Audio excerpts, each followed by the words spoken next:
yeah, I don't even know if it's a story so much Mysore as teaching versus Western. like an observation, you know, the observation that we have when, you know, we come from the West and we have a lot of different ideas about how teaching should be, how the education process should be, you know, it's specifically what a yoga class looks like. But when you get here, you realize that the Indian way is very direct and frank, and they don't pull any punches. They basically yell at you until you get it right. And it just translates to, you know, to Guruji. Like when Guruji was around, he would just yell at you, you stand up, you do this, you know, you take practice, you thank God, you know, whatever. But often it was quite a forceful. It's sort of like you know, you get shocked into doing something that you didn't think was possible. And so instead of using your mind to be like, okay, I need to engage this and do this, and it becomes a very intellectual exercise, it's like something from inside of you, some kind of energy just like does whatever it is that you're working on. And you're like, how'd that happen? It's like, that's sort of the essence, what we're trying to understand and become aware of through this practice is that, like, we are not the doers of the yoga. If you get out of the way, the yoga will happen through you naturally, right? It will arise, things will happen, things will take place. We're just, you know, the yoga's doing us in a way, rather than us being like the doers. And then at the end of the day, you can't really take the credit for it either, because you didn't do anything, you know, it just happened. I also think, though, that it really says something about our approaches in the West versus here in India. And Guruji always used to say, you know, yoga is about mind control.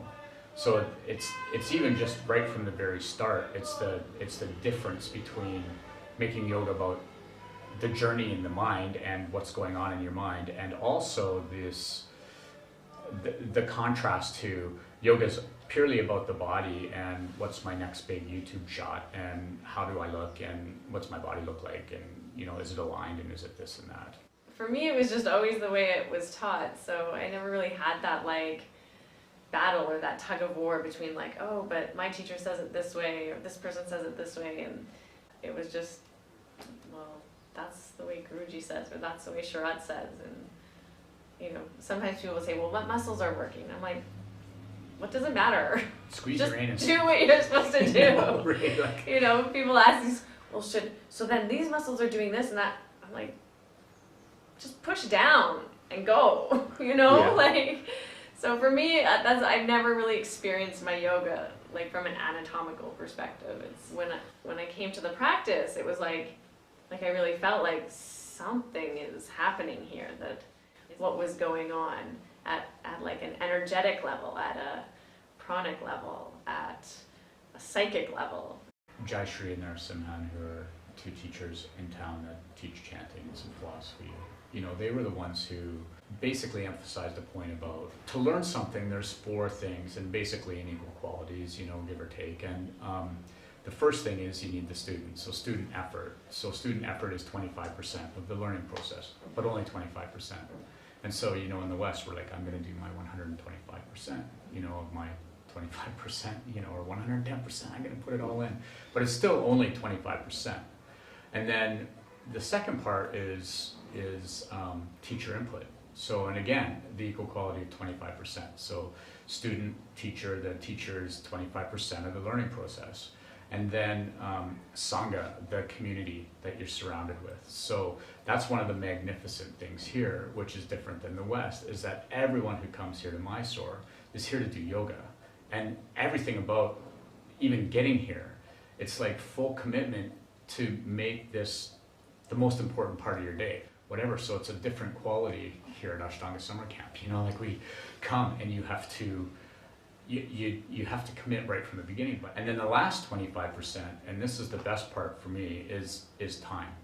I think that's maybe the biggest thing, because my first trip, the same trip where Sharat was yelling at me to stand up on a backbench, I remember doing Uttita Hasta Padangasthasana and looking, I mean, you know, like my drishtis all over the room.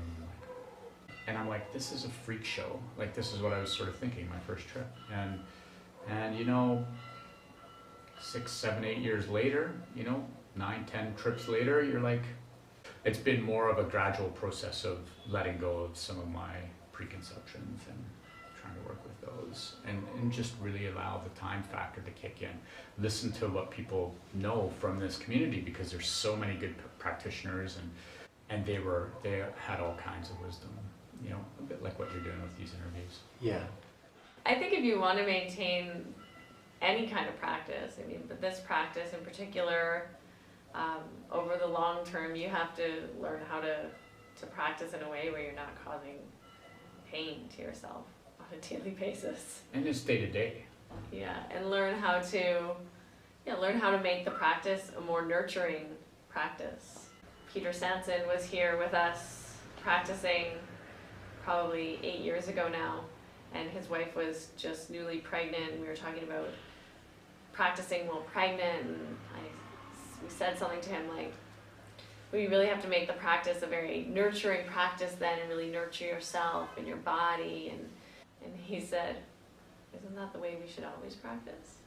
And something really clicked for me then. Even then, just going through becoming pregnant myself a couple years later and practicing through that, and then afterwards, it really changed the way that I was practicing also, where it became much more about creating sort of more of a holistic feeling within myself, like bringing things together instead of trying to like pull things apart, if that makes sense. You know, it was really about like trying to keep that energy inside and hold that energy through the practice rather than like expend it, so that at the end of the practice I would have more energy rather than less.